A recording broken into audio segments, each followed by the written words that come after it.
Hello.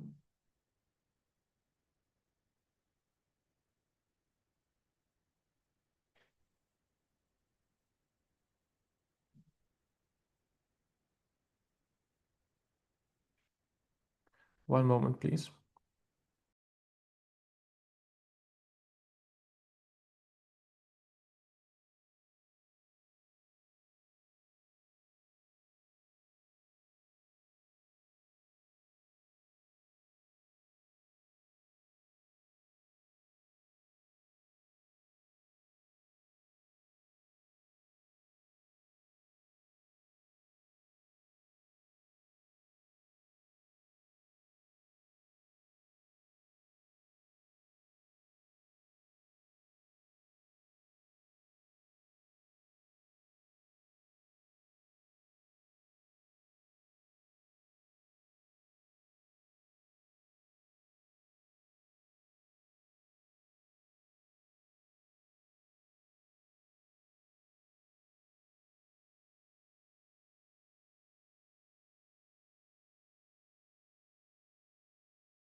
Hello. So we're going to start in a few minutes.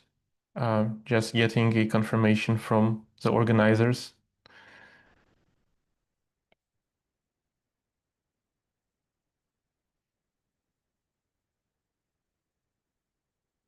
Can you please write in the chat if you can see the presentation? Is everything okay?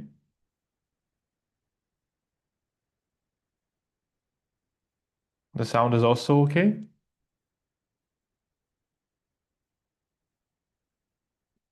Great. Thank you very much. So I think I'm going to be starting. I'll start by saying a few words about myself. My name is Alexander Panchin. I have a PhD in computational biology. I graduated from the Moscow State University, Department of Bioengineering and Bioinformatics. And well, the idea of radical life extension is one of my passions. I think that we want to live longer. I hope we share this with many people who are participating in the hackathon. And so I've recently wrote a book. It's a popular science book called Immortality or Death. There's going to be a free version of it, which is available as an audio a bit later on the channel of Open Longevity. And today I'm going to talk about radical life extension, about what we know about it as a science and what myths exist about this uh, direction of scientific inquiry. And first, I'm going to say that I understand that many participants of the hackathon, they are not biologists. And so I'm going to try to make this lecture as available for a wide community of viewers as possible. So let's begin. So I decided to structure my presentation as a way, I call it debunking myths that nobody asked to debunk. I'm going to name a few ideas which I think are wrong, and then I'm going to explain why I think they are wrong. So some myths are going to be a bit longer, some are going to be a bit shorter. And this one is a long one because, well, this is a very common topic I can hear from many respected individuals that radical life extension is something which is impossible. And that's why we shouldn't do anything about it. And this point of view is not entirely unbased because the entire human history is a history of various claims about radical life extension, which have not been true, which have been sometimes even blatant scams. For example, in ancient China, there was this an emperor called Queen Shi Huang who believed that there was a thousand-year-old magician living on some mountain far away, and that if you find him, he will tell you the secret of immortality. And so he sent ships to find this magician, and on board these ships was the emperor's assistant Xu Fu, who on the first attempt did not find the magician, so he returned and said we couldn't find it because the sea monsters prevented us from doing so, and he asked for more ships and a few thousand virgins, and the emperor gave him a few thousand virgins, and nobody has ever seen this assistant Xu Fu ever since. So not a great start for the science of radical life extension. Started off with a few scams, and it continued on into the future. We know that alchemists tried to find the philosopher's stone that could presumably grant people immortality, the search for the Holy Grail, the existence of various elixirs, which allegedly had some way of curing the aging condition. Sometimes it involved mercury or gold. And the idea was this magical thinking that if you consume something which is very stable, which does not decay, then you are going to become immortal. In the middle of my presentation, you see another example of something very bizarre which was used to treat aging. This is a deer sexual organ, reproductive organ, which has been dried out. And so some people believe this is a cure for aging. And so that was in the past. But when you come to modern era, we see that not much has changed. And we have also various, sometimes bizarre practices, which are claimed to be a way for radical life extension. I'm sure many people have heard about Brian Johnson. One of his latest stunts, well, not latest, but a while ago, he had put the blood of his son, used the blood of his son, transfused it to himself, and transfused his blood to his father. It was a fun PR stunt. I don't think it has real medical value, but he has. I usually joke that he is doing some things which are going to increase his lifespan. Like he has a lot of exercises, he does a good sleep regimen and stuff like that. So that's going to increase his lifespan. But he also takes a lot of supplements, most of which have no scientific basis. And with that, he probably decreases his lifespan, and on average, he's going to even out. And with an average lifespan, most likely, unless something changes in the future. Well, jokes aside, I think there is one very good thing we can say about Brian Johnson, that he's promoting the idea of don't die, the idea of death being something we should avoid. That's a good thing, but I am not a big fan of the methods which he is using and the supplements he is selling.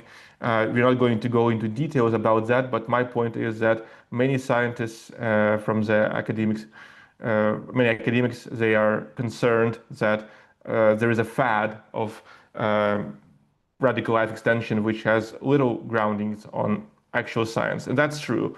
And so, nevertheless, I think that radical life extension, there is a very interesting scientific foundation for it, and we're going to talk about that. We're going to talk about what's good and why can we argue that maybe radical life extension is possible.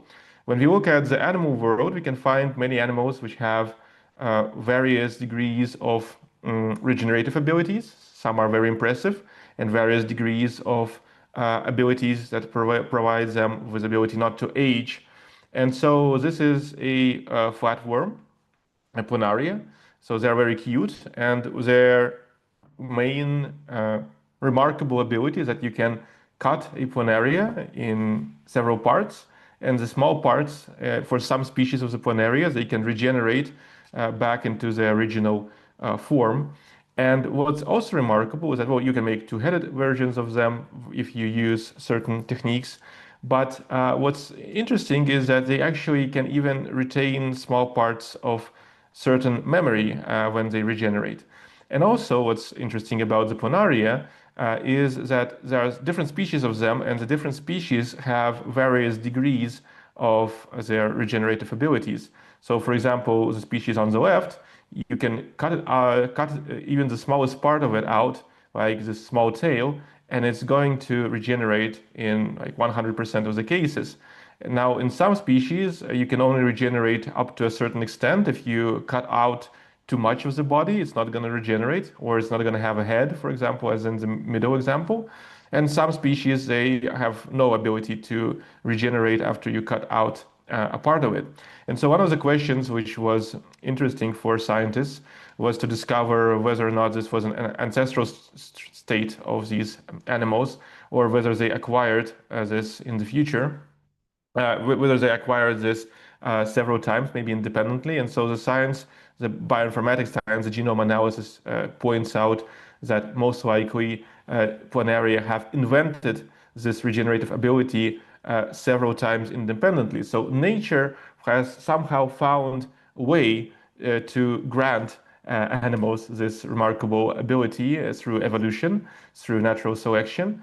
And what's also remarkable about this ability, not only that it was invented apparently several times, is that it's not just regeneration, but it's actually there's a certain level of rejuvenation in this regeneration. So if you take a very old Planaria and you remove part of it and have it regenerate, for example, you can see that certain characteristics which make it old, they rejuvenate back to a younger state. For example, fertility. So an old Planaria, as you can see here, has very low fertility rates. But if you cut out a part of it and you have it regenerate, then its fertility is going to become closer to that of a young Planaria. So basically, it's not just about growing back parts of the body, but it's also about reverting to a younger state. So when we talk about is there a limitation that says that animals in principle cannot become younger in their phenotype? And the answer is, well, yes, Planaria can do that. They can become younger. So also, we have, as nature provided, animals that have a remarkable lifespan. For example, this Greenland shark, well, it can live. They use carbon dating to basically understand how long it can live, and uh, the answer is like up to 500 years, but there is uncertainty, so it's like 400 plus minus 100 years is their lifespan, and they only reach puberty by about 150 years. And so one of the most remarkable evolutionary questions here is, why is it that some animals get to live so long while other animals don't live very long? So we have noticed that, for example, size matters. So larger animals usually live longer, but some animals live much longer regardless of their size. So humans, for example, also live much longer than they should based on just their size. And one of the discoveries in this field is that you can look at the environmental conditions of the animal, and those are correlated with lifespan in a sense that what we call is extrinsic mortality, mortality caused by various factors from outside of the body, such as predation, for example, or infections, or other things like that. They are linked to internal mortality, which is caused by mostly aging. So consider it like this. So say you have a small mouse, and that mouse gets a mutation which would allow it to live 1,000,000 years. You would think that that's a very beneficial mutation, but when you consider the probability of that mouse surviving for a year, given the current predation rates, that mutation is not going to help it live for 1,000,000 years. It's going to be wasted. And so natural selection would not select for this mutation because it does not really help the mouse. But if the mouse would live in an environment which would foster uh, in a caring environment, let's say, in an environment where you can live for a very long time if you have the correct gene set, then in that case, natural selection would be able to select for the genes that increase the lifespan. And so you're going to get evolution. So basically, nature has solved the problem of aging to a very large extent in a number of animals. And so that leads many scientists to believe that aging is not an unsolvable problem. And it's not just an opinion of some biologists, although not all biologists agree on this, but many biologists do think it's not an unsolvable problem. But some physicists also have stated that aging is not an unsolvable problem, which is interesting because, well, physics is like the greater science is in sense of setting limitations for what's possible and not. We know you can't make a perpetuum mobile. You can't make something that travels faster than the speed of light, or you can't turn time backwards or something like that. But none of the laws of physics prevent aging from not happening. So there is a very good quote, I think, that belongs to one of the Wright brothers. When they were asked about whether or not we can achieve controlled flight, they said if birds can do it, so can we. And so for some biologists, when we are asked if animals, if we can find a way not to age, we can say if naked mole rats can do so, then so can we. And so naked mole rats are one more example of an animal which has a very large lifespan relative to its size. It lives much longer than its relatives. For example, the not so naked mole rat, a relative, well, I call it that for a joke, but the closest relative of the naked mole rat lives only for about 7 years. And mice or rats, which have the same size approximately, they live about 2 to 3 years. And this animal can live over 40 years and maybe even more. We don't know because there's not so much data. So regarding whether or not the naked mole rat is a model organism which does not age as we do, we have data showing how their mortality changes over time. And actually, for some time, it actually decreases. And then we have some uncertainty or whether or not it decreases, increases, or stays the same. But we don't see what we see in humans and most other animals. We don't see a rapid increase of mortality rates due to aging. And so this is called negligible senescence. So naked mole rats, of course, have fascinated biologists because many people have tried to figure out what makes them so special. And there are many things that make them special, and we probably don't know all of them. And even those things which we do know, there are so many of them, they wouldn't fit into one presentation. So I'm just going to make a little highlight of some very exciting things we have found out about the naked mole rat. So one thing which is, I think, the most amusing is there is this one of the aspects of aging, not the only one, but an important one, is called immune senescence. So the immune system ages as well as everything else ages. But there is an important organ which is especially affected by this aging is called the thymus. And the thymus glands, they are the place where T cells of the adaptive immune system, they become, I'm sorry, they become activated, let's say like that. I forgot the correct word in English. I'm sorry. So they become activated, and so you need the thymus for T cell activation.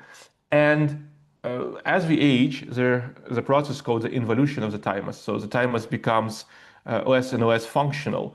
It actually doesn't affect us that much in the sense that we have a very large repertoire of immune cells which are already available by the time when the thymus stops functioning properly, and that pool of already existing immune cells can last us for maybe tens of years. But the naked mole rat has invented additional thymuses in parts of the body where you actually don't really expect to find them. So he has extra thymuses. And so one of the hypotheses is that this helps them overcome immune senescence by having extra variants of this whole tissue, so an anti-aging tissue, if you will.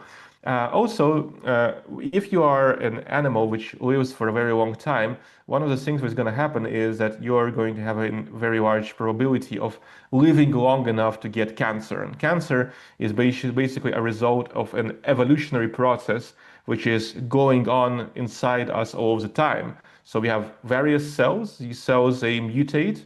And as cells mutate, some of them, due to these mutations, become more capable of dividing.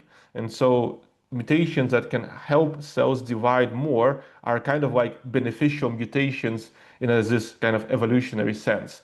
And so you have this evolution going on, which eventually leads to cancer. And so you have to have many ways to fight against cancer, prevent cancer from happening if you want to live long. And so several things happened in naked mole rats. They have better DNA repair systems.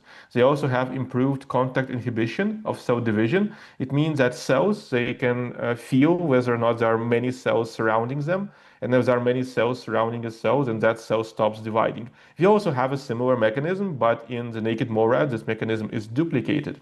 Another very interesting part about the anti-cancer resistance of the naked mole rat is some properties of a protein called p53. So p53 is probably the most studied protein in cancer biology. If a human gets cancer, then in over 50% of the cases, you will find a mutation in a gene encoding this p53 protein. That's why it's called the guardian of the genome, because what p53 does is that it basically responds to DNA damage. When there's too much damage in DNA, then p53 is activated and it tells the cell either to stop dividing or to kill itself, basically to commit apoptosis, a programmed cell death, which actually is very neat. The cell doesn't just die, uh, it kind of recycles itself into smaller compartments, which can be consumed by adjacent cells. And in this way, it kind of minimizes the damage that it does to surrounding cells. So, and in naked mole rats, the p53 protein has a very largely increased lifespan of this protein. So it's kind of stays there in the cell for a longer period of time. And so even if the gene becomes damaged, there is a more larger window of time when the cell can still decide to destroy itself. And that presumably helps against cancer. Well, also they have just basically higher genome and protein stability. So the point is that when nature was designing a way for the naked mole rats to become long-lived species and have this negligible senescence, apparently evolution did not just select one way of doing it. There were like many adaptations which happened simultaneously, and a combination of these adaptations helped the naked mole rat. And probably when we are going to discuss ways of how we can improve the lifespan of humans, we are also going to need solutions that involve multiple aging pathways. So one more example of an animal which has some insight for us about negligible senescence and extremely long lifespan. So there is a hydra. And hydras, they also, you can have, for different species of hydras, it was shown that their mortality does not increase with age, at least in, the time span of like 6 to 8 years. And so they have constant mortality and they have constant fertility that also makes them negligible senescence. And the secret to the hydra's immortality, well, at least one of them presumably, is that they have these stem cells which can give rise to very different cell types of the hydra. Basically to any type of cells of the hydra, and these stem cells are highly renewable. So the hydra kind of creates these stem cells over and over again, and so it can have a very good regenerative potential. So what's interesting is that there is one gene which you can turn off. It's called FOXO, and if you do that, then this proliferation of stem cells becomes much worse, and so the hydra starts basically aging. And so this was shown, and what's remarkable about this FOXO gene is that this gene has, well, first of all, what it does. Well, as far as we know from experiments on other animals, such as roundworms and mice and Drosophila, we know that this gene is a master regulatory gene which affects the activity of multiple genes in the genome, which are involved in maintenance mostly. So it's like prevent DNA damage, prevent oxidative stress, basically tells the cell to maintain itself in a healthy state. So this gene has copies of it, like not copies, it's called orthologs. So it's basically, it's copies, but in different species. Like we have our own versions of this gene. And what's interesting is that one of the human versions of this gene is called FOXO3.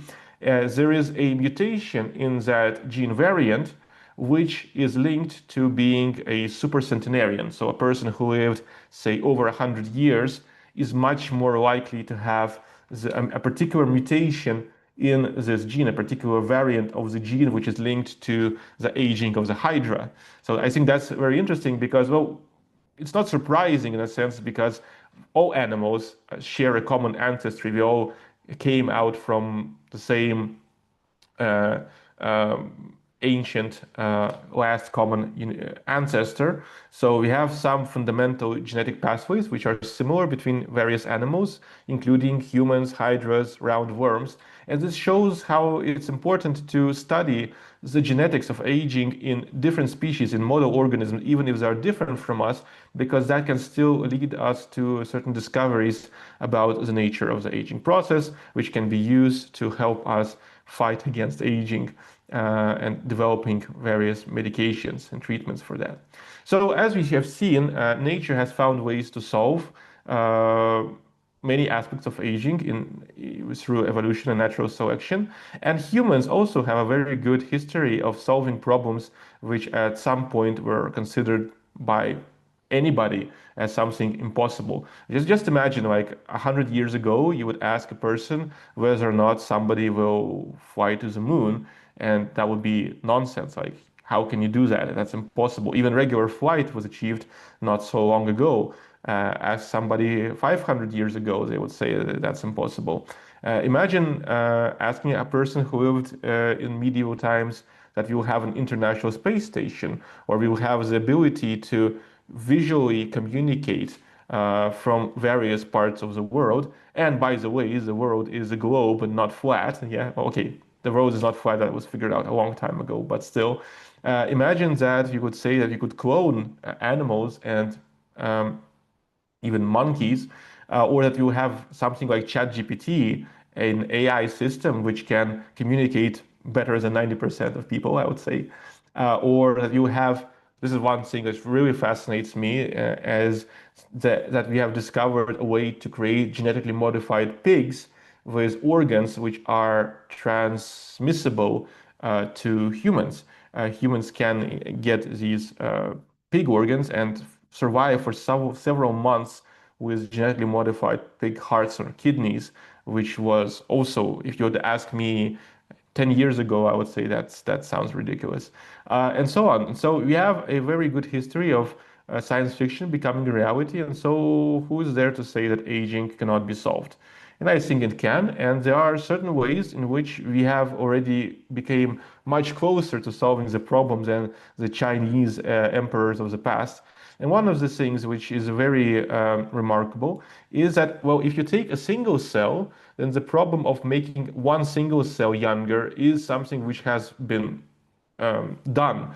And a Nobel Prize was given for this. So Yamanaka received a Nobel Prize for discovering Yamanaka factors. It is a set of genes which you can insert into a cell. It could be a very old cell of a very old person, and you could transform that cell into what is called an induced pluripotent stem cell. It is basically a cell which can self-renew and can transform into almost any cell type. And so it's kind of like creating an embryonic cell from a very old cell. That has many implications. Well, for example, let's say you have a very old person who would want to have a child, but let's say you have a person who is over like 70 or whatever, and so there are complications. But what you can do is you can make a self-renewing iPS cell from that person, and you could even make a gamete, a sperm cell or an egg cell from that cell eventually. And so you could create new egg cells, for example, for women who have forgotten to freeze an embryo or something like that. So you could actually allow people to solve these problems with already existing technologies. So what does the Yamanaka factors basically do? So this is a common way to explain this is that you have what we call a pluripotent state, a state where a cell can have different possible paths it can go. So it can like slide down to various roads here. But it's difficult when a cell is already specialized, when it already came down to for it to turn from one state to another, from becoming a skin cell to a fat cell, for example. But as this reprogramming with the Yamanaka factors, it's kind of like a lift that takes a cell back to a pluripotent state and allows it to once again take this path and become something else. Like if you had a grown adult and you would give it some re-education program, which would first turn it into a student, allow him to acquire new skills, and then he would change his profession. So it's very impressive. And of course, scientists have tried to use Yamanaka factors in general to increase lifespan of animals. So here is a rather recent study published in Cell Reprogramming in 2024. So they used adeno-associated viruses. It's a you take a virus, you remove the bad stuff, the bad genes that make the virus viral and damaging to our cells, and you only have the envelope of that virus. And inside that envelope, you insert some good genes. In this case, you can use the Yamanaka factor genes. And so what you can do is you can insert these genes into an animal. And of course, there is a concern that if you do that, maybe too many cells will be reprogrammed to a younger state, and that might not be very good. That might lead to cancer. It might lead to various consequences because specialized cells are important for our survival. You don't want all cells um, to become non-specialized, although this does not turn all cells into non-specialized ones. So this is called partial reprogramming because there are ways in which you can control this process so that it's not going all the way, or at least all the way for all cells in which the virus was injected. And so what they got was a 100% increase in remaining lifespan. So the remaining is a very important caveat because as you can see from this graph, so on the top you have 100% survival, and on the bottom you have everybody is dead. And so the blue line is the experimental animals, and these are controls. And so basically the graph starts at 120 weeks. So actually it's much longer to the left. And so it's actually a very small increase, which is actually small even by standards of modern longevity medicine. I'm not sure if it's correctly to call it that way, but there are ways to increase mouse lifespan to a much greater extent with other methods. So it's not very impressive. So maybe this will work, maybe not. I'm not very convinced, but people are trying to do that. But I think that the main importance of using Yamanaka factors is that we can create cells and tissues which are young for aging individuals, and that can be used for cell or tissue replacements in the future. So there are a lot of companies which are investing right now, companies and foundations which are investing into radical life expansion. So it's not just some small number of weird scientists. Now it's actually becoming more and more mainstream. So companies like Autos Labs or Retro.bio, they are focusing on Yamanaka factors, not just Yamanaka factors, but that's one of their main ideas. And Autos actually, they hired Yamanaka himself to work on this. We have no good results yet, which can be discussed based on what these companies are doing, but in the future we might get those results. Interesting that Retro.bio was one of the investors is Sam Altman. So Sam Altman apparently is one of the people who is a proponent of the idea of life extension. He actually, it is a fun fact that Sam Altman has paid for a service that in case of his death, his brain will be preserved, not in a cryo state, but with special substances that help fixate the brain so that in the future his mind could be maybe decoded and uploaded. I don't know. I don't really think that uploading your mind is a solution for aging, but still, it's interesting that that some very influential people in the 21st century are considering investing into radical life extension. So Evolution Foundation is a very interesting organization founded by the Saudis. And so apparently they decided that having a lot of money and a lot of oil is not sufficient when you're dead. It's better to be alive and have all that money. And so they are providing financial support for scientific researchers. Well, basically, it's kind of like a grant proposal system which people can apply to, and they had held large conferences for scientists.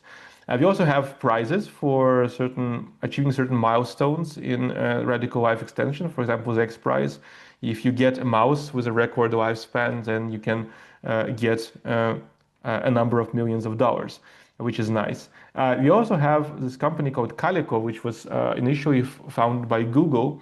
And this one has been a subject of controversy because unlike the organizations on the top, Calico has existed for a very long time, and some people were disappointed that they haven't provided us with a cure for aging still, despite existing for a long time and having support from Google.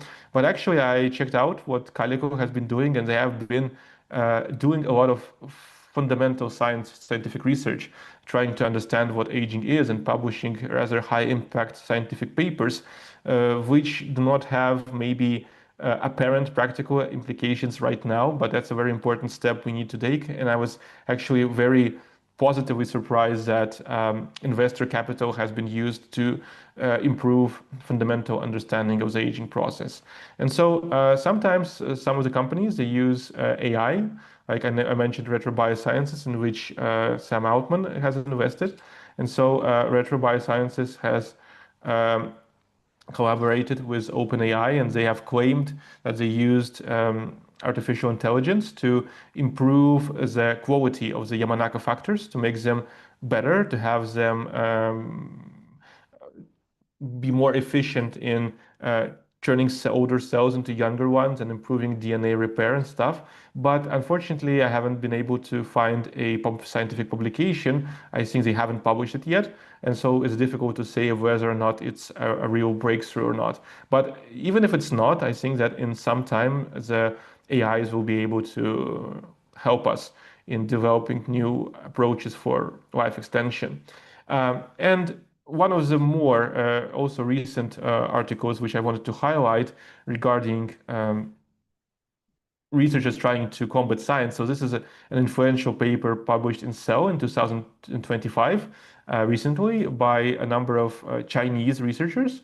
And so remember we talked about the Hydra and its gene FOXO, which was linked to its non-aging phenotype. And I also mentioned that there is a human gene variant of a similar gene that is linked to people being more likely to be supercentenarians, to live past 100 years.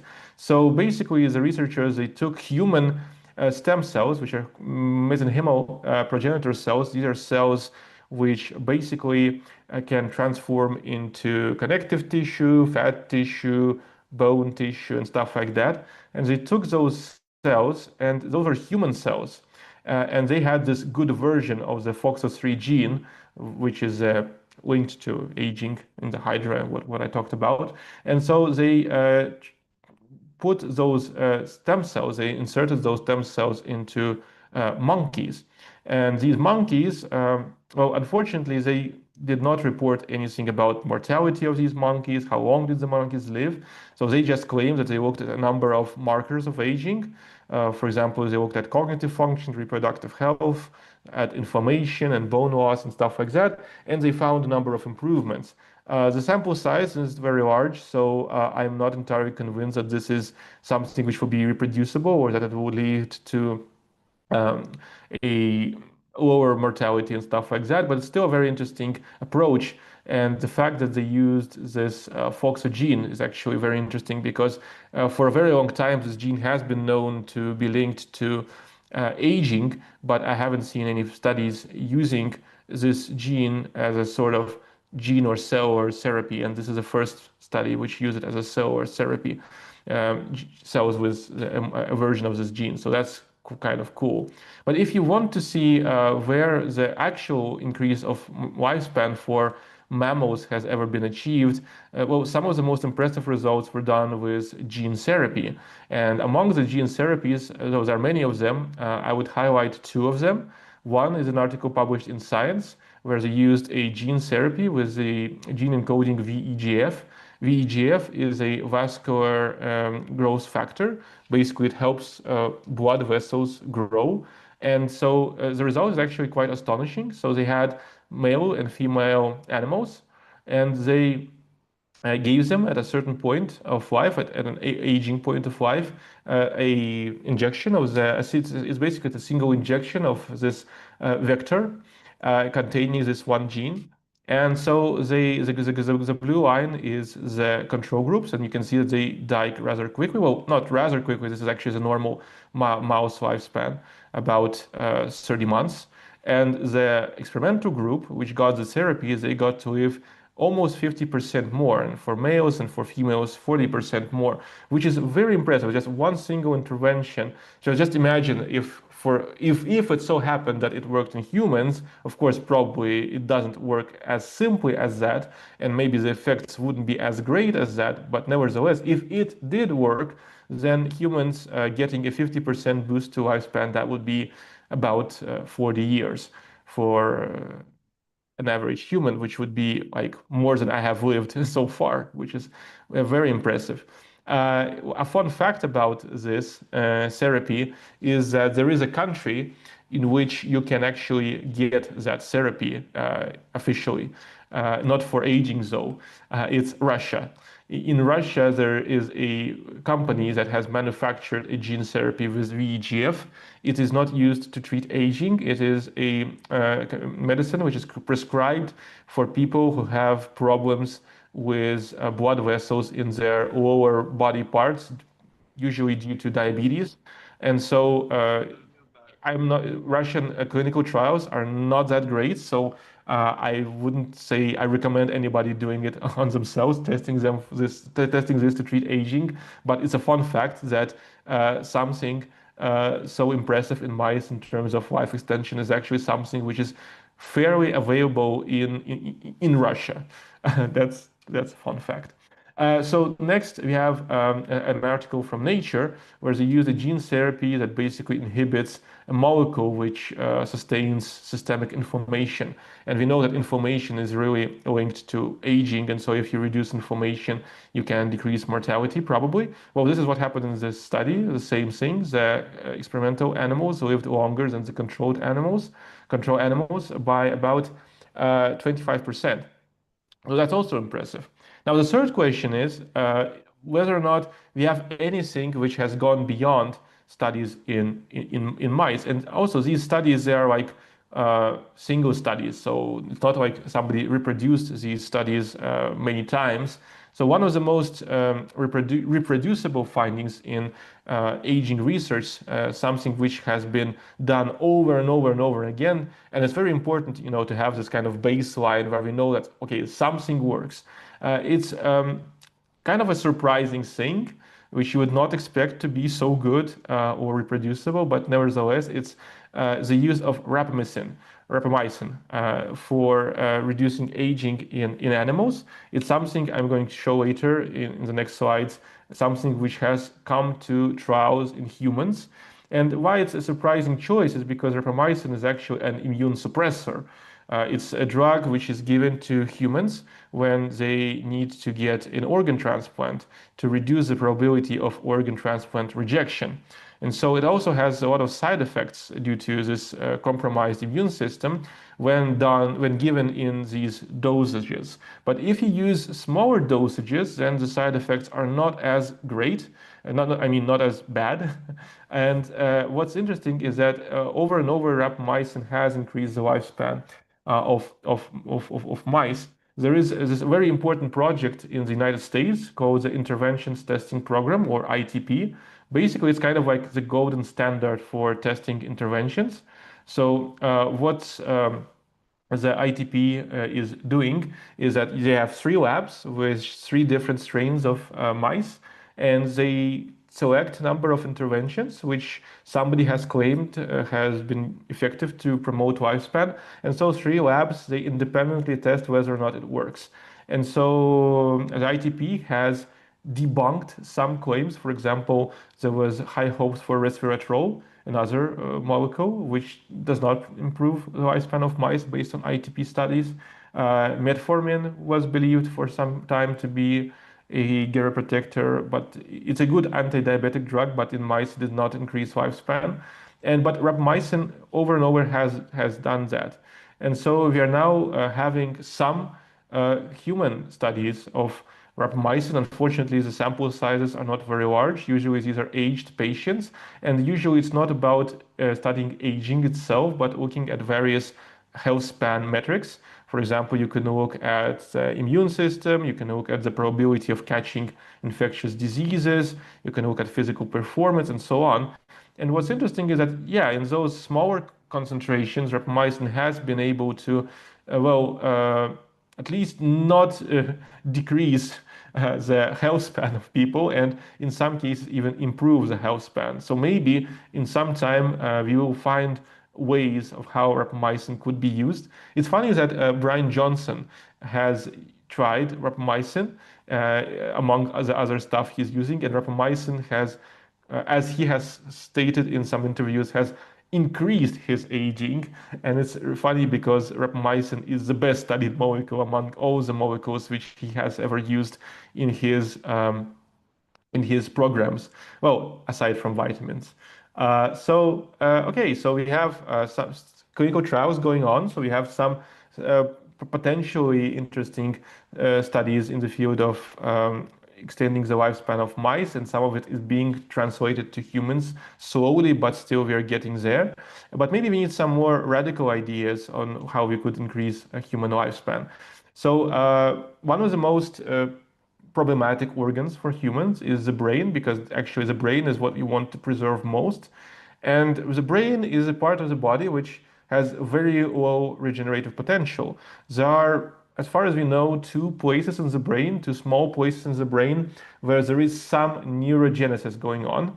And it's going on to a very small extent. So one part of the brain is related to the olfactory system, and one part of the brain is related to the hippocampus. And so a little bit of neurogenesis is going on in the human brain, but it's basically inconsequential. And so eventually we're going to have a problem because our bodies age and the brains age with it. So some scientists have been trying to produce ideas what we can do with the aging brain. And one of these scientists is Jean Hebert.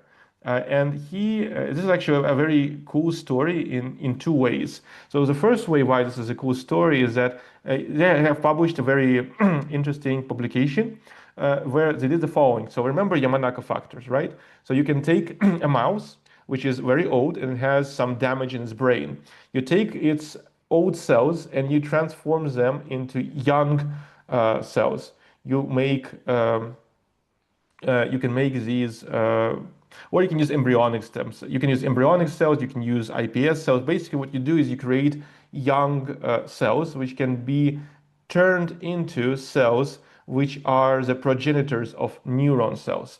And you can also genetically modify these cells with a gene called GFP, green fluorescent protein. So these cells are gonna light up green on the screen when you use ultraviolet light to shine on it. And so they inserted these progenitor nerve cells into the brains, into the damaged parts of the brains of these animals. They removed parts of the brain and they put in those cells.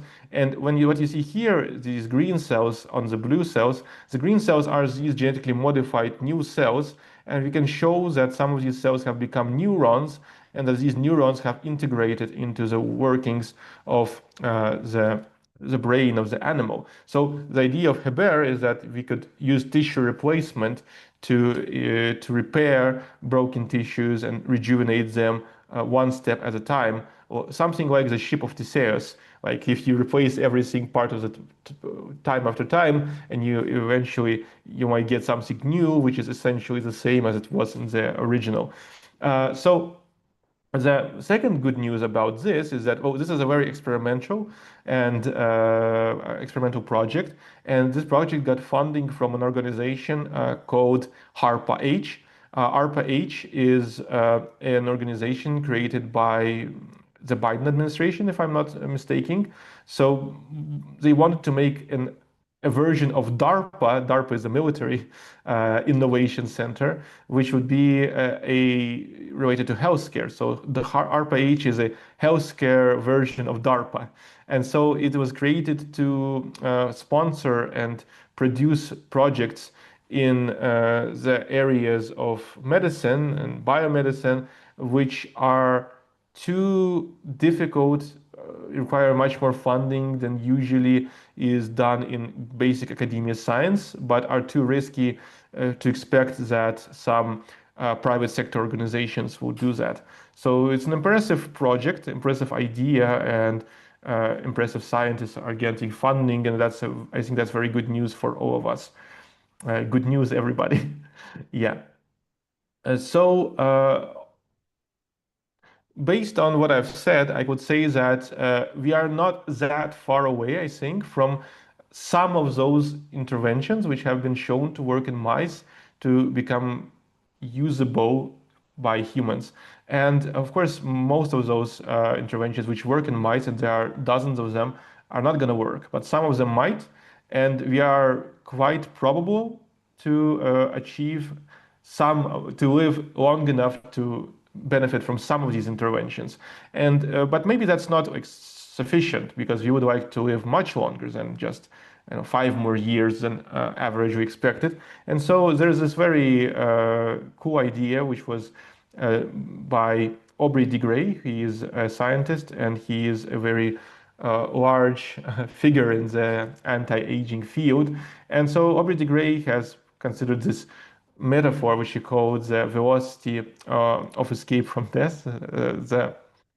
Basically, the idea is that if you get a treatment right now which promotes your lifespan, let's say by 10 years, and maybe in the next 10 years, science will manufacture something that gives you another 10 years. And if the scientific progress is faster than the rate at which you're aging, then maybe people who are alive right now have a higher chance of living very, very long lives than you would expect. So more good news, and I think this is very hopeful. Now, we are going to talk about another myth, which nobody asked to debunk.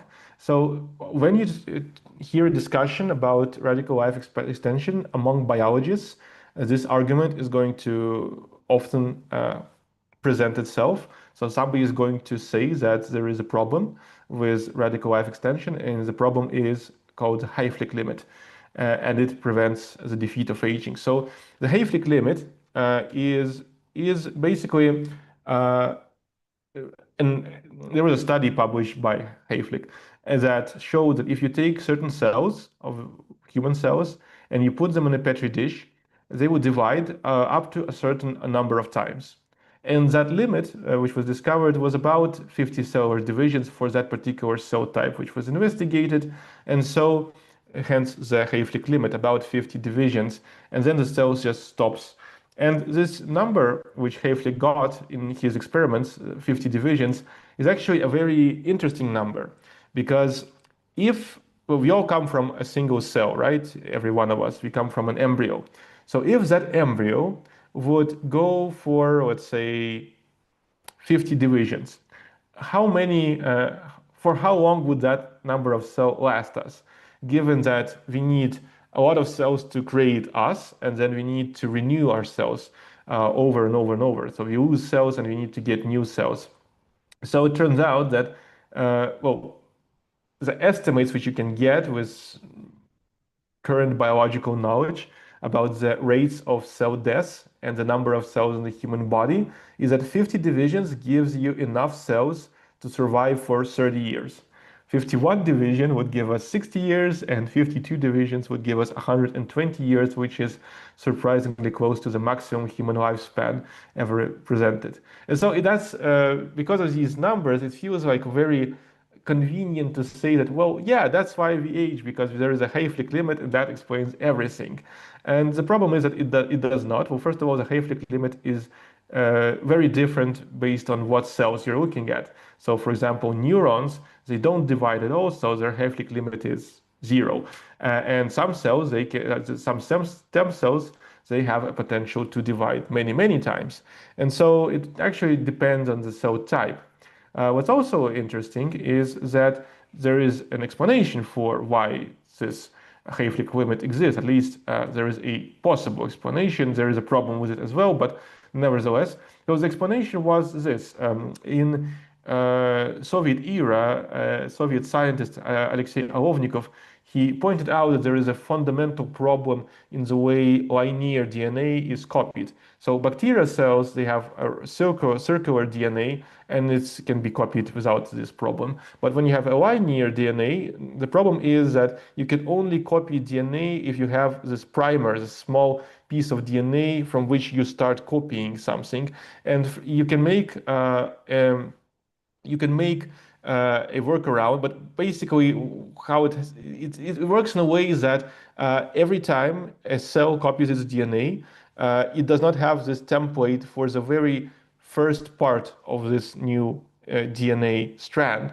And so every time a cell copies DNA, its ends are going to be a bit shorter. And eventually they're going to become shorter, shorter, shorter. And so Alovnikov pointed out to this problem and said that this might be a cause of aging. And eventually he did not get a Nobel Prize, but there was a Nobel Prize given for the discovery of telomeres and telomerase, the enzyme which basically solves this problem, which I just told you about. So telomeres are special DNA sequences on the ends of the chromosomes, which are created not in the regular way as how DNA is usually just copied. They are like pasted on top of the ends. So these are special ends. And as we age, the telomeres become smaller and smaller. That's true. So if you are very, very old, your telomeres and most of your cells are going to be much smaller. But then there's this enzyme called telomerase, which can build these telomeres on the ends, and so basically solving the problem. And telomerase is not active in most cell types, but in some stem cells there is telomerase activity. And what's also important is that telomerase activity is high in embryonic cells, and that's why basically, has anybody ever considered the fact that every one of us, every human, every animal is basically a result of cellular divisions going back billions of years ago until we get this universal last common ancestor, unicellular ancestor, which was the ancestor of all cells. So cells have a way to divide indefinitely, and so telomerase has to work for this to happen, and telomeres have to be created. And when you use Yamanaka factors, which we talked about, what's interesting is that part of the rejuvenation is also the activation of telomerase, and the telomeres, they lengthen to their normal lengths when you rejuvenate a cell using Yamanaka factors. So one way to solve this problem is Yamanaka factors. One way to solve this is to use, for example, telomerase gene therapy.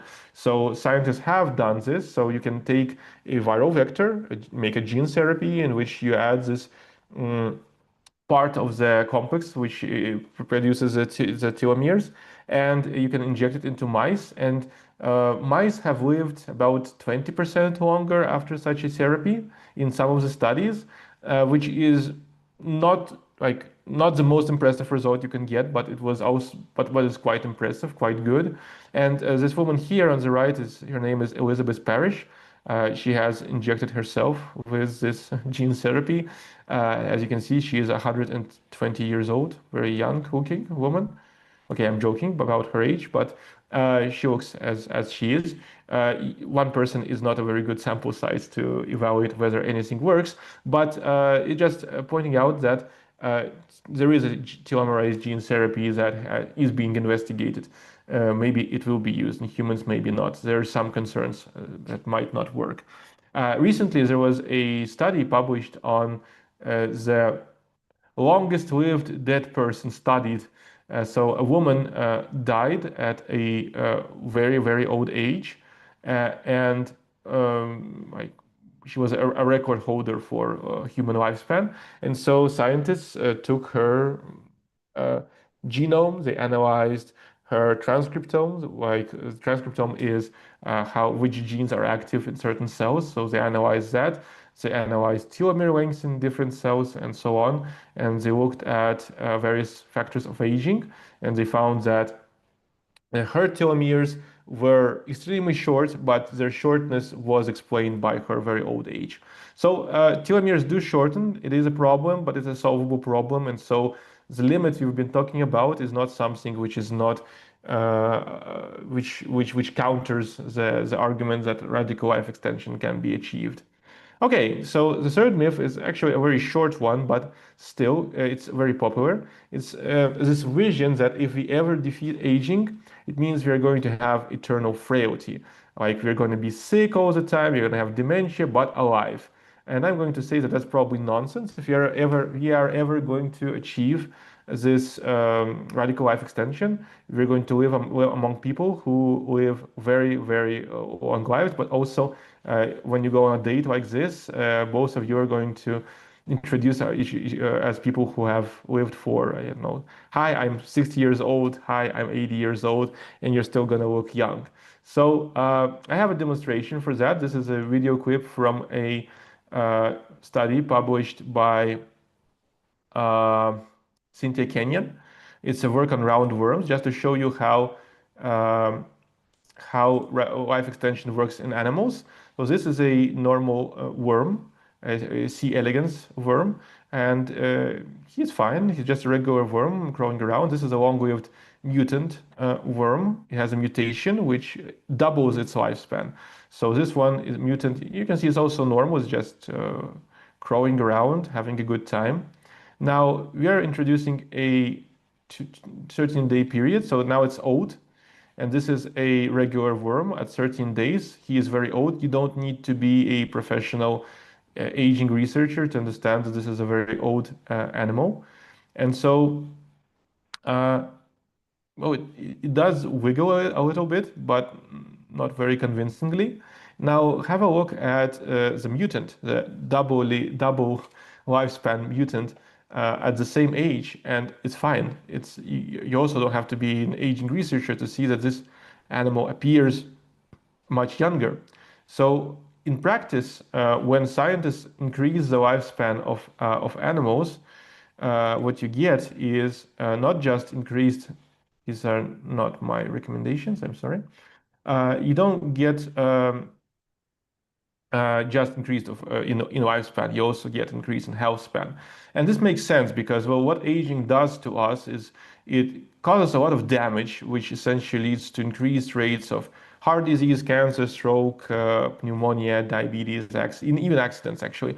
And so it leads to a lot of problems, and it's actually quite nonsensical to imagine a organism who has uh, all of these problems with damage of various tissues and organs and is still able to survive for a very long time. No, the more damage you get to various organs and tissues, the more likely you are to die. And so you can't solve aging without improving health span. These two things are very interconnected. So the fourth myth is that aging has a single cause. Well, some people actually, well, mm, not necessarily disagree, but there are theories such as that there is actually a program of aging. I'm not convinced by that, but anyway, you can say that aging is not just a single. It doesn't just not only it doesn't have a single cause, but it's actually not uniform. This is a very visual example. So skin aging caused by ultraviolet radiation is also a part of aging. And this particular person, he is a driver, and on the left side there is a window, and the light comes from the window and damages the skin. And so the biological age of the left part of the face is different from that of the other part of the face. And actually, there have been studies done on human organs that have been shown to have different rates of aging, if that makes any sense, because well, when you talk about the aging of organs, basically you try to find markers that predict whether or not that organ will be compromised, whether or not it will cease functioning. And so it has been shown that, yes, depending on various genetic and environmental factors, some people might have certain organs which display a phenotype which is very young, while some other organ of the same person can be very old. So say the liver of an alcoholic, or for example, the brain of a person who has early onset dementia or early onset Alzheimer's disease, right? So some parts of the brain, some parts of the body can age faster than expected, but the increased rate of aging of any organ is actually leads to faster increase in mortality in general, because you can't survive without any of the organs. You need all of your organs. So science has come to the understanding that there are many factors of aging, many types of damage that goes on, probably more than we know, but those which we know, and they are also they are some in some extent they are connected, but initially 9 factors of aging were discovered, discussed. Further on, more factors of aging, or so-called hallmarks of aging, were added. I could name 15 now on this slide. It's based on a study of 2022, so they had 14. I'm going to briefly mention them. So dysregulated nutrient sensing, basically the easiest example is what you have when diabetes happens. So you have incorrect sensing of glucose and the consequences of that. Then we have telomere attrition. We talked about that. Epigenetic alterations. This one is actually very interesting and important. So what is epigenetics? Is basically you have DNA, the big, I don't know, book of our genome. Imagine that this book is a recipe book, a recipe book which contains all the recipes for all possible cuisines and restaurants which you could create in the world. And so imagine that. And so, but you have different kinds of restaurants. So you have a Russian restaurant, you have a European restaurant, you have a Chinese restaurant, but everybody gets the same book. Like every cell in our body gets the same DNA, but cells can be different, right? So one cell is muscular, the other is neurons, third one is fat cell, but they have the same DNA. And so you have these restaurants which have the same cookbook, but then comes the chef, and he takes the book and he selects lines in that book which he can cross out and say, okay, we are a Chinese restaurant, we are not going to making borscht, but we are going to make more dumplings.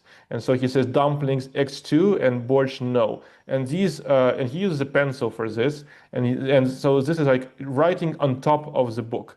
And this is epigenetics, basically. The same thing happens with DNA. We have molecules which are attached to the DNA, like these writings, and they are removable, like the drawing with a pencil. You could erase it if you want to. And they affect what actually is going on in the cell. So one cell would be creating these dishes or proteins, and the other cell will be creating other proteins, and these proteins, they determine what the cell will be, how it will function. And so that's epigenetics. And as we age, these markings, they become less and less consistent with what they were initial. So you can get extra lines crossed out, or you could get loss of this. You basically you use these parts of this information. That's why it's also called information theory of aging. That this is one of the factors of aging. And interestingly, when you do the Yamanaka factors, or when you get an embryo, what happens is that these epigenetics are reset to a to the factory default. It's all erased and then it's rewritten from scratch to how it should be in the early stages of development. And that's actually a very important thing for rejuvenation of a cell, because the cell needs to have this blueprint in the DNA working properly for it to develop into an organism. And so as we age, yes, so these epigenetics modifications, they go, some of them are extra, some of them are lost. And you can actually measure a person's biological age using these epigenetic alterations, these markers. This is called epigenetic clocks. And some of them have performed rather well, I would say, in terms of predicting mortality. So they predict mortality better than, say, your chronological age, which is in your passport based on your date of birth. Okay, so we also have continuing with the Nazgûls of the death. We have the loss of proteostasis. So proteins stop functioning properly. We have genomic instability, various forms of DNA damage. Some of them are caused by random mutations when DNA is copied. Some of them are caused by activation of mobile genetic elements, which copies themselves from one part of DNA to another. We have mitochondrial dysfunction. It's damage to mitochondria. Mitochondria are basically, these are ancestors of, not ancestors, these are, well, they came from bacteria. They were bacteria in the past. Now they are symbiotic entities which live inside of us, and they do basically oxidation. And they're also involved in apoptosis. So these are very important symbionts living inside our cells, and they can malfunction. They have DNA. The DNA can get damaged. The mitochondria can stop functioning properly, and that's also a factor of aging. Cellular senescence actually is also a very interesting one. It's related to the Hayflick limit. So some cells, after they divide for a certain number of times, they stop dividing and they go into the senescent state. Some scientists call it a zombie-like state because these cells can actually produce factors, inflammatory factors that influence adjacent cells, and these adjacent cells also become senescent. And this can lead to systemic inflammation, stuff like that. Not all senescent cells do that, and it's actually much more complicated than that. But one idea is that you could reduce the number of such cells, and that could reduce inflammation, and that could increase lifespan. Then you have stem cell exhaustion. Well, it's related to what we've talked about. The ability of stem cells to divide and produce more cells depends on various factors such as telomeres, and not just telomeres, but the environment of these stem cells. Then you have altered intercellular communication. Well, cells communicate with various molecules, and for example, systemic inflammation is one way of incorrect communication, or like too many pro-inflammatory factors. And then, so these were the 9 original Nazgûls, but then some more were added. So, for example, compromised autophagy. Autophagy is when a cell it kind of consumes the various misfolded proteins or damaged organelles, such as the mitochondria, which are inside of them. And when it's compromised, the cell does not do that, and so this piles up and leads to a certain type of damage of the cell. Then you have microbiome disturbance. As we age, the variety of microbes in our guts decreases, and it's linked to certain health conditions related to aging. Then we have one very interesting one called altered mechanical properties. I think this is one which is very understudied, how you say it? Uh, uh, People do not treat it as important as it should be treated. So what is altered mechanical properties? Well, for example, we have some very long-lived proteins in our body, like crystallins. They're in our eyes. They can survive for like over 100 years, but they are getting damaged. And because they get damaged as we age, we have an increased risk of cataracts. And I'm sorry, 1 second. Oh, I got a message that undervalued. Yes, thank you. So they are undervalued. So thank you for the comment. And so we have these crystallins in our eyes, which are an example of a protein which can get damaged over time. But that's not the point. The point is that we also have some very long-lived proteins in other parts of our body. For example, we have collagens and we have elastins. Collagens are used in connective tissues, in skin tissues. There are many different variants of collagens, not just one collagen. There are many types of collagens, and they provide this rigidity, this structural form for some of our tissues. And we also have elastins, which provide elastic properties to certain tissues. And these are also very long-lived. They can some types of collagen can have a half-life of over 100 years. So on one side, you could say that they are so impenetrable, indestructible. So that might be actually a good thing, but that's the thing. If a protein has a small half-life, if it's recycled all the time, then this protein can be easily replaced by the body, and damage to this protein is irrelevant. For example, hemoglobin gets damaged all the time, but you replace it, and that's inconsequential. But when you talk about these long-lived proteins, the damage accumulates over time and their structural functions change, and that can lead to various problems. For example, one of the most important types of damage that happens to collagens and elastins is damage via glucose, sugar. So glucose can bind to these proteins, and it can actually cross-bind two parts of a protein or two proteins together, and this changes their mechanical properties. And since these proteins can be found in blood vessels become easier to damage. They don't no longer have this elasticity to control the blood pressure, and so you have increased risk of cardiovascular diseases. And this one is a problem because there's not much we can do about this kind of damage.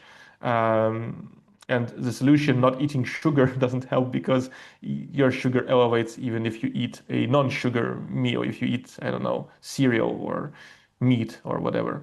So it's a problem, it needs to be found. Splicing dysregulation, I'm not going to talk a lot about it, but splicing is a way where one gene has an ability to create different proteins, and this can get dysregulated. And actually, the fall of this VEGF, which we talked about, VEGF, the ability of the body to produce blood vessels decreases, is actually a consequence of dysregulated splicing, but it's not very relevant right now. And inflammation is also another factor of aging. So there are many of them, and so it would be cool. A 15th one I would add is immune aging as a separate factor of aging. So there are many of them, and it would be better to influence as many of them as possible.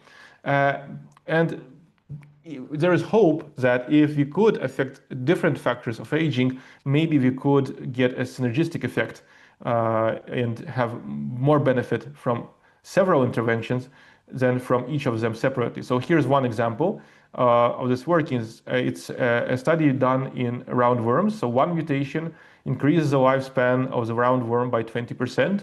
Another one, affecting a different aspect of its aging, increases the lifespan by 168%. But when you look at the combination, it increases the lifespan by 454%. So it's very different. And what's also remarkable, it's actually the same kind of factoid, but just to look at this line, this blue line, this wonderful blue line, the control groups, the single mutations, the mutants, and so on, like they are way behind. When all of these orange or green and black animals have died, all of the blue worms with the double mutations are alive, and they can live. It's an equivalent of humans living for 400 years or so. So it's very impressive what can be done. And combination therapy, having different interventions targeting the same animal, its aging, have been done in Drosophila. Here, by the way, rapamycin was used as one of the ingredients, and the triple combination produced a larger effect on lifespan than single ones or double combinations. But there is like one experiment which I would say is desperately needed. And I call it Operation Saving Private Mouse. Just imagine you have a mouse, and the question is, how long could a mouse live if we used all modern scientific advances to promote the lifespan of this mouse, to save this mouse for as long as possible? If the best animal doctors would treat this animal if it got the best longevity improving interventions, all of them. If we could go as far as, tissue replacement, cell replacement, organ replacement, whatever. How long could a mouse survive? And it's sad to say that nobody has tested this. The closest we've been getting in this department is a study done by Aubrey de Grey, the researcher I've mentioned. And Aubrey de Grey, he has gathered and used up several $1 million. It's to provide this study where they had male and female animals. You can see the sample size is very large because every step down is one animal dying. And they tried a combination of four interventions. So the red line is actually the combination of everything. And so it was rapamycin, orange. These are hematopoietic stem cells. These are stem cells which turn into blood cells, basically. They added those cells. GAO-NAF is a senolytic. It's a drug that kills it's allegedly it kills senescent cells, and so it could reduce the aspect of aging involved with cellular senescence and inflammation. And telomerase gene therapy. And so there are good news and bad news. So the good news is that rapamycin worked as well as usual. Rapamycin had a very good result, and the result for rapamycin was, well, in females it was as good as a combination. In males, it's not so obvious because you have to look under the space under the curve to understand how it affects the average lifespan. So it performed, well, basically the combination did not work better than rapamycin or a lot better than rapamycin. So rapamycin was reproduced. Gene therapy with telomerase did not work very well, apparently. In females, it was a bit better than nothing, but not very impressive. So yes, this is a kind of study that we all needed, and we need more of such studies. And it's actually a bit depressing that not so many people are doing these studies and that they don't get the funding they need because the number of combinations which could be tested is very large. For example, me and my colleagues, we published a review paper in a journal where we decided to look at which kinds of hallmarks of aging, we used an extended list of 15, could be affected by interventions which are already available to be used on mammals, on various mammalian models. Well, basically, mostly it's mice and rats. And so the green part of the circle is the interventions by Aubrey de Grey, which he used. So he had the senolytic, the stem cells, the telomerase, the rapamycin, and these could affect basically 1, 2, 3, 4, 5, or maybe 6 hallmarks of aging. Now, if you do everything which is possible, including genetic modification of the mouse from its embryonic state, you could affect 13 out of 15 hallmarks of aging. But that's not realistic for us because we are already old and we are not embryos, so we cannot use genetic engineering of our embryos because we are not embryos. So if we take that into account, then we get 10 out of 15 hallmarks of aging can be affected by existing gene therapies which have been shown to increase the lifespan of various mammals. So it's in a sense, it's optimistic because such a combination has never been tried. And so I think this is something we should be looking in the future to test and see if we can increase the lifespan of mice by increasing the number of these treatments in combinations. And maybe at some point, the best combinations would be tested in human models before we should start testing it, doing it on ourselves. We need to do clinical trials, of course. So, and this comes to the fifth myth. So, as I said, the studies which we need are not getting enough funding. And I think that one of the reasons is that we are living in a culture which I call a culture of death, a culture of approving death. And I suggest we cancel the death culture of our society, because many people say that perhaps aging isn't something we should fight. And first of all, I would like to explain why I think we should do this. And I have a very good example. So this is a mental exercise, a mental experiment suggested by Alexander Tyszkowski. He is my friend, and he is working in Harvard Medical School on aging. And so basically, the idea is this. Imagine that a 30-year-old person stops aging. So what does it mean? Yeah, it means that a graph like this is a mortality rate, which increases in people. It increases, like, your probability of dying increases. It doubles every 8 years. And you turn this graphic into the graphic on the right. Now you have a linear probability of death.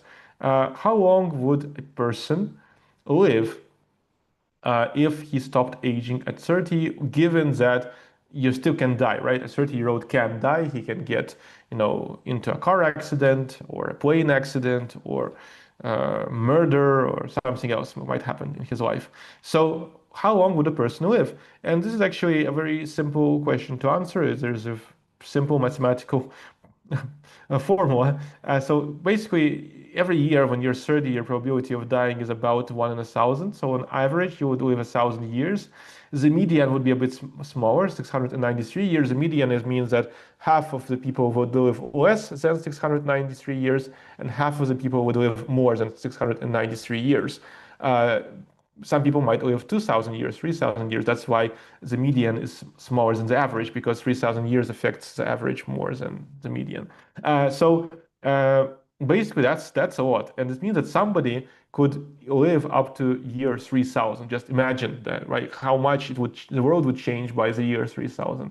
I mean, it changed so much over the last 10 years, considering OpenAI, ChatGPT, and stuff like that. What will be in 1,000 years? I would really like to see that. It's very interesting.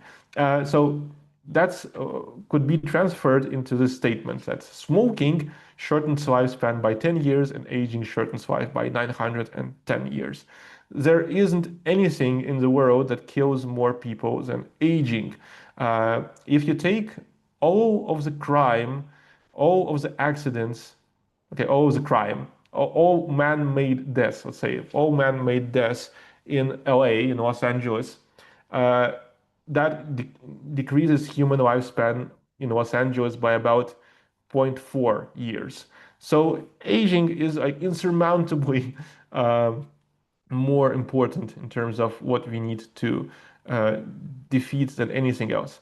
Nevertheless, the idea that fighting against aging uh, is bad is something very often found in popular culture. So take the portrait of Dorian Gray, where the non-aging guy was a very bad guy. He was cruel murderer.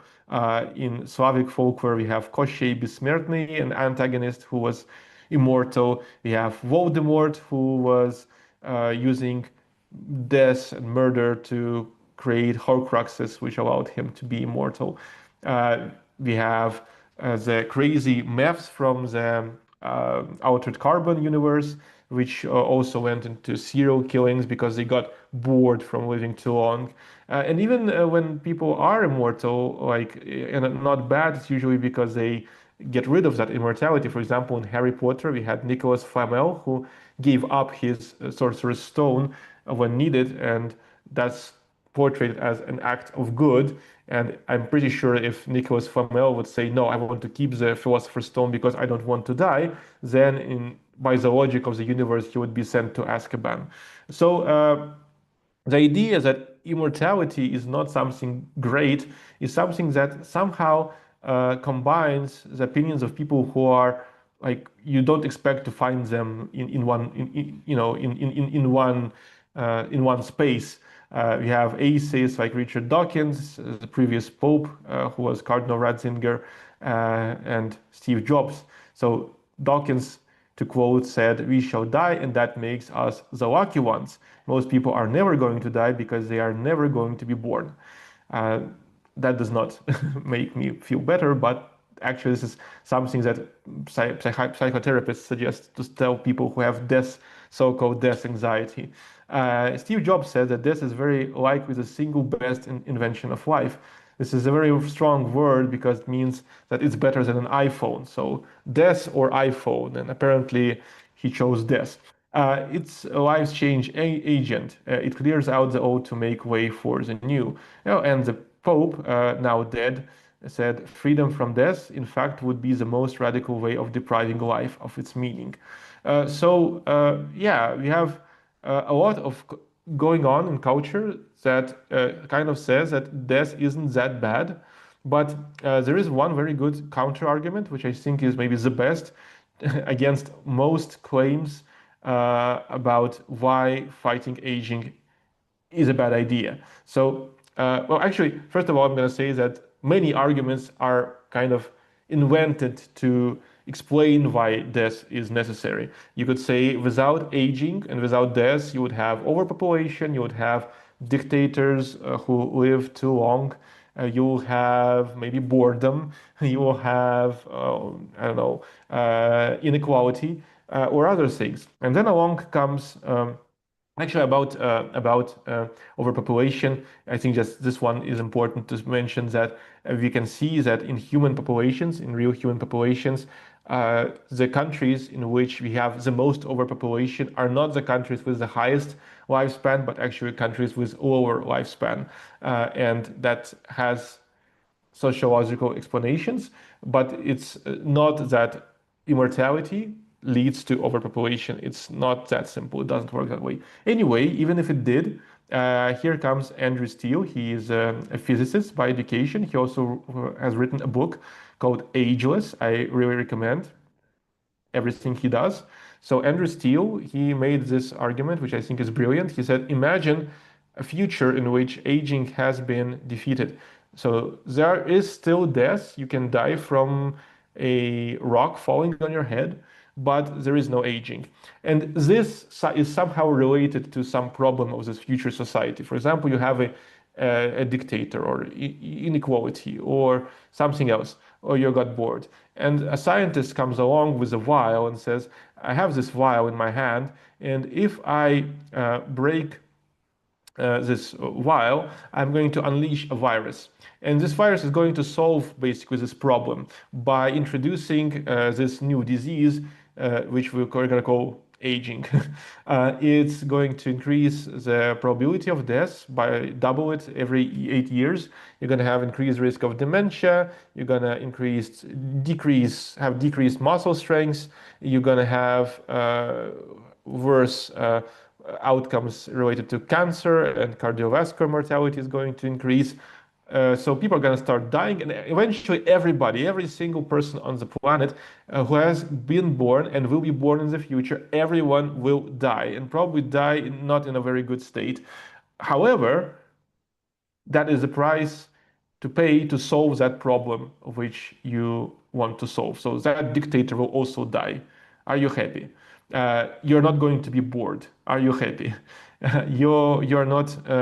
There are going to be a bit less inequality. Maybe there are better ways to solve other problems than having aging solve them for us. Maybe we should defeat aging, even if it does lead to certain problems. Basically, the scientist from this metaphor, he's like a much worse version than Thanos.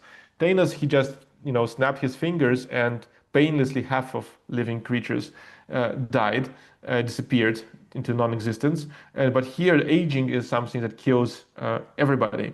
So it's probably worth doing something about it. Nevertheless, I think that people are stuck in something similar to this Stockholm syndrome of trying to explain why death isn't a bad thing. There is this TV series called From, and in that TV series, there is the situation is that people come into this village and you can't get out because of some physical anomaly. Basically, you go in one direction, you come out from the other, so you can't leave. And at night, these horrible monsters wake up and start tearing everybody into pieces.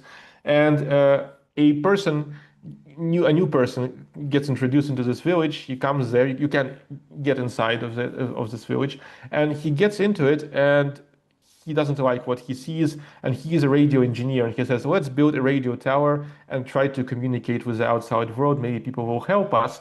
And he is interrupted by a sage or an elder of this community, and she comes up to him and says, like, "What the hell are you doing? Like, why are you playing Mr. Fucking Wizard?" That's a quote, Mr. Fucking Wizard. Everybody is gonna get their hopes up, and when you eventually fail, and you will fail, everybody's gonna get sad. Don't do it.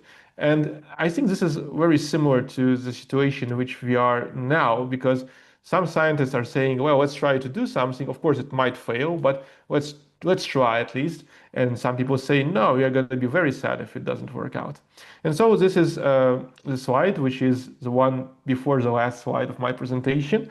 There is one example, I think, of a very good work of fiction that is very pro anti-aging. It's called The Fable of the Dragon Tyrant by Nick Bostrom.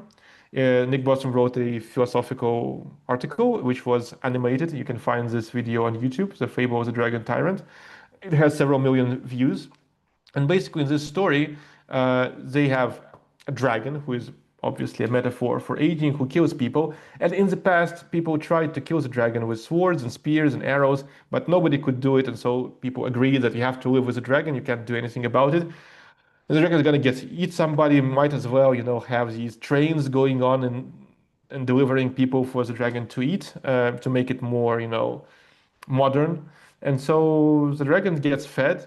Uh, Society continues existing, but at some point, the researchers, the draconologists, they say we invented a material which can pierce a little bit of the for the first time in history, actually can pierce some part of the armor of the dragon. And so if you give us enough time and resources, we might actually make a weapon that can kill the dragon. And the king of this community, basically it's a king in a democratic community, says, let's ask the people. And so the people, they have a talk. And of course, there are philosophers who say, well, no, the dragon is very important. It provides workplaces. The dragon solves inequality, and they provide all of these arguments. But the people decide that we have to fight the dragon. And so, of course, the scientists, they break all the deadlines. They're late, but they still manage to create this weapon, this rocket, which has this tip made from this new material that can pierce the dragon's armor. And they're planning to kill the dragon eventually. And a person approaches the king and says, could you please delay, not send the last train of people to be eaten by the dragon? Because my relative is on that train. My father is on that train. And the king says, I'm very sorry. I'm terribly sorry. You're going to have to send the train because otherwise the dragon will find out what's going on. It's such a pity that we didn't start a day earlier. And so that message that's one day earlier, I think is very powerful because if we don't start doing something right now, we are going to regret at some point when eventually, I think, the problem of aging will be solved or solved to a large extent. We're going to be sad in the sense that we did not do it earlier, and so many people who could have been alive will not be alive. And so this is the final slide of my presentation. This is a painting by Brago, the elder, called The Triumph of Death. And for me, it demonstrates how inefficiently humans are wasting their resources and fighting often against each other instead of fighting against the most disastrous, the most dangerous common enemy all humans have. And that's why I read lectures. That's why I have written my book. I hope to convince as many people as possible that we need to do everything in our power to stop the triumph of death. Thank you very much, and I will be happy to answer any questions which you might have. I'm not sure how it works here, but probably you can write your questions in the chat, and I can respond to them.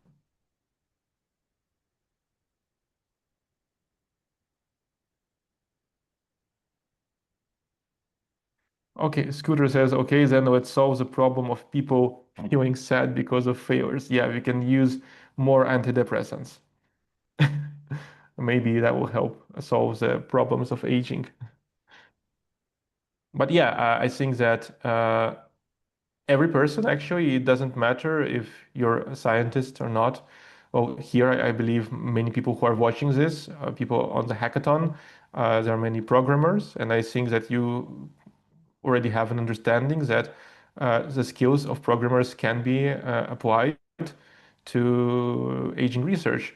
But people who are doing work in humanitarian fields, in culture and art, in filmmaking, even that can be very important if you can change the public opinion and bring up politicians who can introduce laws and measures and financial adjustments which would improve the ability of scientists to do their job. Yes, we do need more fables like that. So Seva is raising his hand. You can, Yeah, I hope you can hear me yes, I clearly. can hear you. Okay, great. Regarding the slide about different causes and mechanics of aging, you probably are aware of um, uh, uh, Petr Fedichev, who lately has published his theory of immunity related evolution of aging. And he makes a very strong argument about what actually caused aging and uh, age-related deaths to evolve in larger populations. And he makes an argument that faster dying creatures are less likely to propagate a certain kind of disease or infection in the population. And longer living organisms are actually more vulnerable to those kinds of infections. So, what's your opinion on this theory? Mm. Are you sure this was by Petr Fedichev? Uh, Um, I believe so. I saw a okay, lecture, be- but right now I'm not because completely sure the, who the, exactly made the theory, but it was published pretty recently. the largest proponent of the idea of linking mortality with infection is Petr Litsky. But Yes, yes. Sorry, I yeah, it's okay. confused both Yeah, just papers. because Petr Filichev, he's also publishing scientific papers, but he is doing it in a different with a different accent, and so I recognize. Me and Petr Litsky, we have a lot of disagreement. Fortunately, this disagreement is not about the important things, which I think it's not about. Oh, for example, I agree with him that it's very important to solve the problem of immune aging, and that the aging of the immune system is very important. And so, if his theories lead us to a better understanding of how better immune systems have evolved in longer-lived animals to counter infections, uh, that would be great. Well, Piotr believes that there is so aging is some sort of adaptable thing, an adaptable an adaptation for groups in terms of reducing disease burden. But actually, there is at least one problem with it, with this particular statement, is that aging is also manifests itself in the decline of the immune system. So you can look that the older people are much more likely to get infections and more likely to die from them, and also more likely to spread them. And so that doesn't make, to me, doesn't make much sense, because if you want to reduce the burden of infection, you want to have the best working barrier functions. You want to have the best immune system. You don't want immune system to age at all. You might, yeah, sure, you might want to have, you might theoretically imagine a programmed organism with death. This was a concept introduced by the dean of my faculty, Vladimir Skulachev. He introduced a term called phenoptosis. Like the cell has apoptosis, where it can kill itself and becomes damaged, and phenoptosis was a concept that an organism could kill itself to save its surroundings. For example, similar to how apoptosis works. But I think that uh, the best supported by evidence explanation of the variance of lifespan is extrinsic mortality. Infections can also be part of the extrinsic mortality.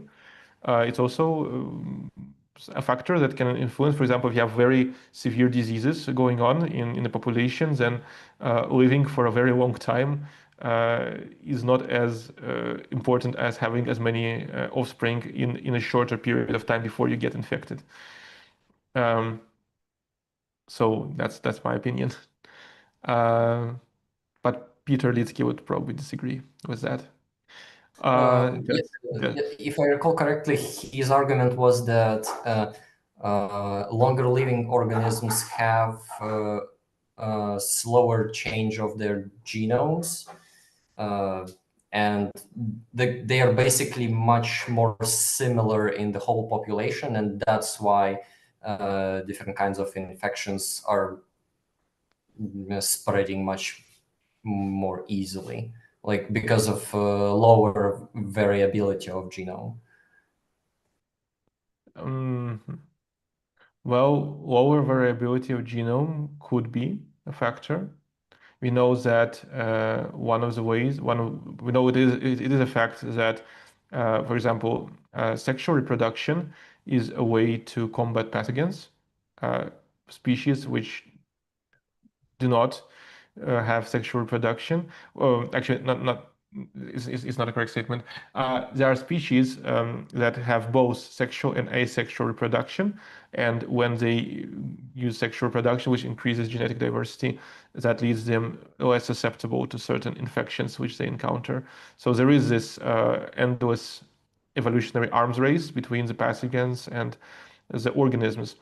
And having a slower mutation rate might make someone more vulnerable. That's true. But also, there are many upsides of having lower mutation rates in terms of lifespan and reproductive ability. Um, okay, so I see some comments in the question section. So YouTube, Yap's world. If we approach immortality, does life retain its meaning? Uh, I think that actually, for me, it's the opposite. I never understood this argument. I mean, I'm doing something, I'm achieving something, and then I die. And as soon as I die, it appears that everything which I have achieved is sort of meaningless because, well, unless I'm like some super great person, some very famous person, nobody's gonna remember anything I did, and it didn't affect the world much. So yeah, but even if it did, like, what does it matter? I mean, I'm dead. I will not be able to get anything from it, and so it's for me, it doesn't work this way. So I don't understand this argument. Um, I see Alex wants to say something.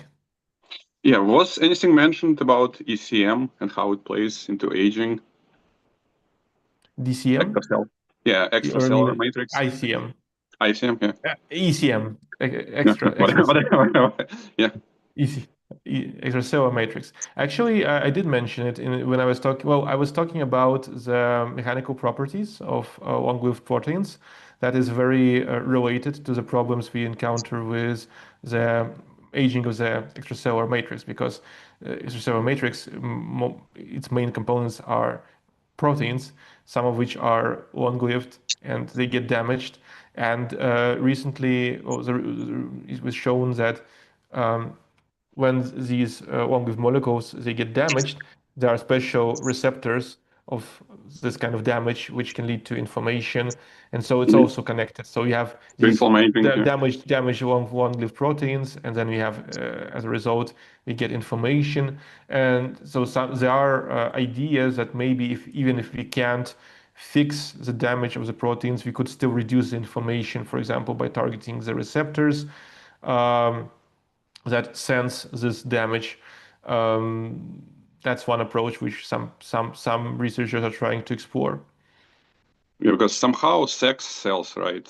Old sperm, old egg, make a new organism which is young. So I was thinking, is it one of the mechanisms? Because you start from a single cell Yeah, without any surrounding, and that's what triggers that rejuvenation in a way. yeah, I don't know if that it has any is. validity or not.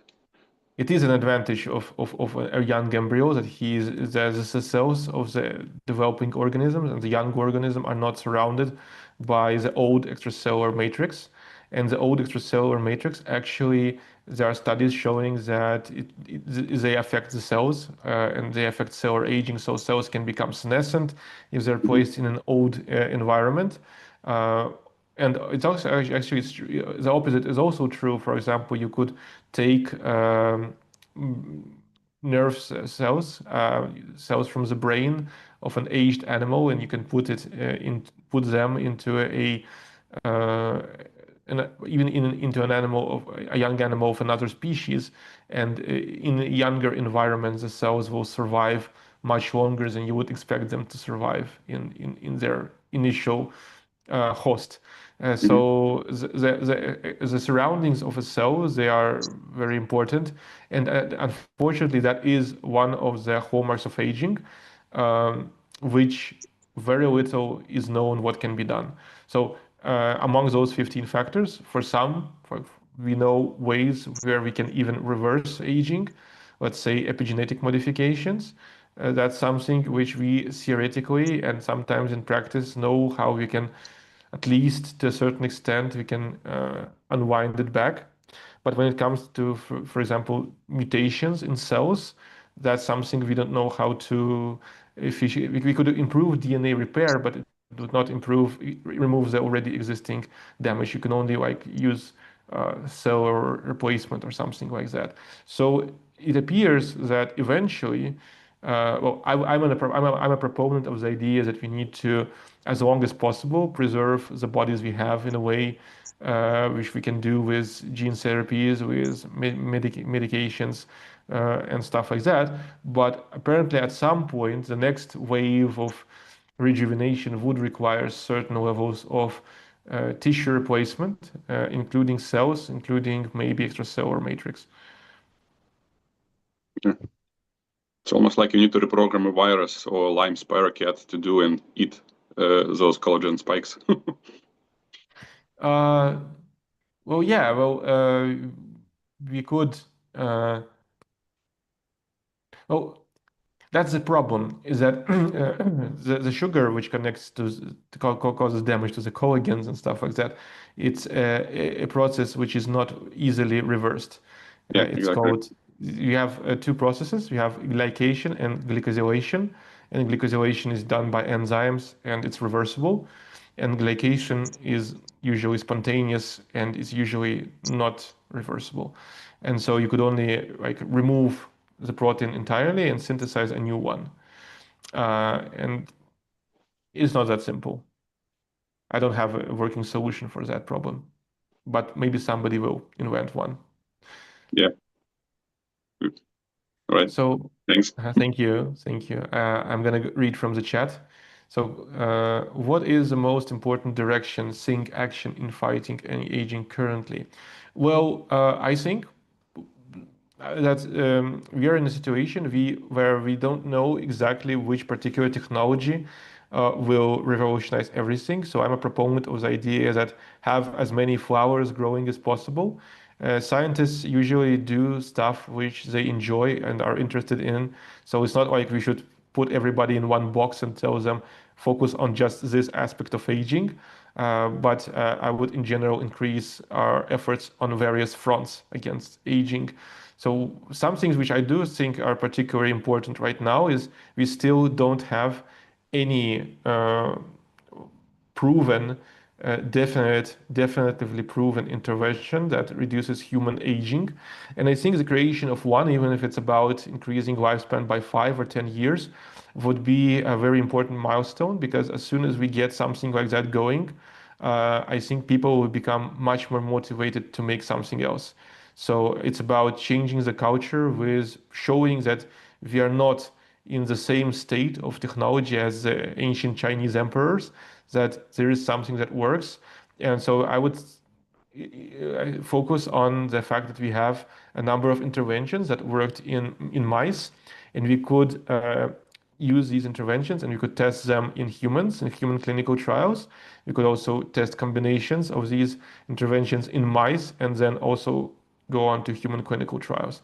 I would do that because I think we should get something working as soon as possible. Without discarding all the fundamental research, of course, we should continue fundamental research of aging.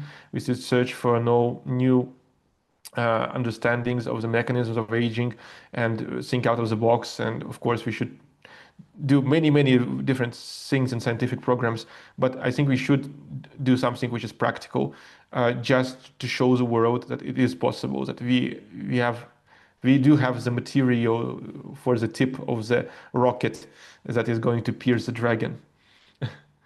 Um, as a person with depression, it is a question. I can attest that antidepressants don't work in a large number of cases, and perhaps the proportion is higher in cases where we are sad because of failures. Well, the latest study on antidepressants, which I've read, was that basically there's a certain percentage of people, about 15% of people, for whom antidepressants can have a very strong and meaningful effect, and for other people it's not that strong. So that's why sometimes, well, first of all, antidepressants usually come with psychotherapy, and also an expert changes the antidepressants to find one which might be better suited for a particular individual. But that's not the topic. Um, as a person who went, okay, that's that I read. Uh, how much may people spend to cure aging so it will lead to economic advantage? So how show that curing aging is economically self-sustainable? Well, I would say that, well, I have two things to say about the economics of aging. One thing is that it is possible to make almost everything which works in mice right now, to make it not very expensive for humans. Gene therapies can be not very expensive because you can look at, say, the COVID vaccines. In a sense, COVID vaccines share the same technology as the gene therapies we used to in mouse longevity experiments. And COVID vaccines were made available for everyone, basically, in developed countries. Anybody could get them. So that's one thing. They can be made cheap if many people will want them. And I do think that many people will want them if we do make a working drug or a combination. I think many people would like to purchase it, and that means that it would be probably economically feasible. I mean, the drugs which are the most expensive ones are usually those which are used to treat diseases which are extremely rare. For example, spinal muscular atrophy, right? SMA is very difficult to treat, and there's a gene therapy that costs like over $1 million because not so many patients. And so, but when you talk about some kind of medicine for aging, aging is something that's killing everybody. So I think that there's going to be a lot of people who would want to use it. But there is a problem, which I see, an economic problem, is that we have this supplement industry, which is not very well regulated. And in the supplement industry, there are a lot of people who say and claim that they have already created a drug, a supplement that trigger fact that removes aging or reduces aging, improves lifespan. And so because supplements don't require such clinical trials and stuff like that, more money is dedicated into marketing. And so on the global scale, what we see is that if you are an investor, you might consider, like, why would I invest in pharma? Why would I invest in something undergoing clinical trials when I can get more money by selling supplements? And people believe in these supplements. So I think that actually the supplement industry is doing a lot of bad for scientific research in the field of aging, because it takes away a lot of money for something which is a false promise, basically. What is a convincing answer on pro-aging take that only the rich will get the treatment? Well, I think that I have in part answered it, that most treatments which worked in mice can be made rather cheap for a large number of people. And we see that with many technologies like cellular phones. At one point, they were available only to the richest people, but now everybody has them because everybody needs them and because they're not that expensive to manufacture when you manufacture them in bulk, in a lot of many of them. So that's why I think it's going to become available just because of economics. The article, The Economic Value of Targeting Aging, I'm not sure if I've read it, but I guess I know that there are a lot of articles showing that actually there are many economical benefits of defeating aging because as people age, they become, in a sense, well, the healthcare costs increase very much as we age. For example, treating dementia and Alzheimer's disease and stuff like that. As metaverse goes, supplements are a straw house. Yeah, supplements. Uh, yeah, I'm not a fan of the supplement industry, basically because of how unregulated it is and how easy it is to make claims which are not backed by any evidence whatsoever. And I have to respond to many, many questions all the time. When I read these lectures offline, people ask like, but what about NMN, or should I take this or that and that? And I say, well, NMN, well, there is some interesting research into it, and I can't say that it definitely doesn't work, but it there is no real evidence that it promotes human lifespan or health span. It's very vague, and there is a lot of bias and conflict of interest. And the supplement industry is becoming comparable in markets to the pharma, but without the regulation. So it's like much worse. Any more questions? Maybe a final one because my voice is not so good.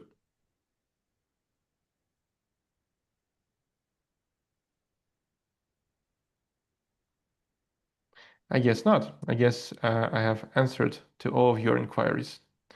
So thank you very much for listening. As I understand, the organizer told me that there is going to be this is going to be published somewhere where people can view it, so you can show it to your English-speaking friends. And if you are interested, I have my book called Immortality or Death. Let me. Don't think I can share it anymore for some reason, but it was in the beginning of the presentation. Immortality or Death. It's available on Amazon. And there's a lot more fun stuff there. There's also going to be an audio version, which is going to be free. So, ta-da! Thank you very much. I wish you all the best luck on your hackathon for some interesting projects. I hope my lecture has maybe given you some ideas on what you can do, what you can work on. If you have any questions, you can ask the organizers to contact me, or you can find me somewhere on the social medias, on LinkedIn, on Facebook, or whatever. So thank you for listening.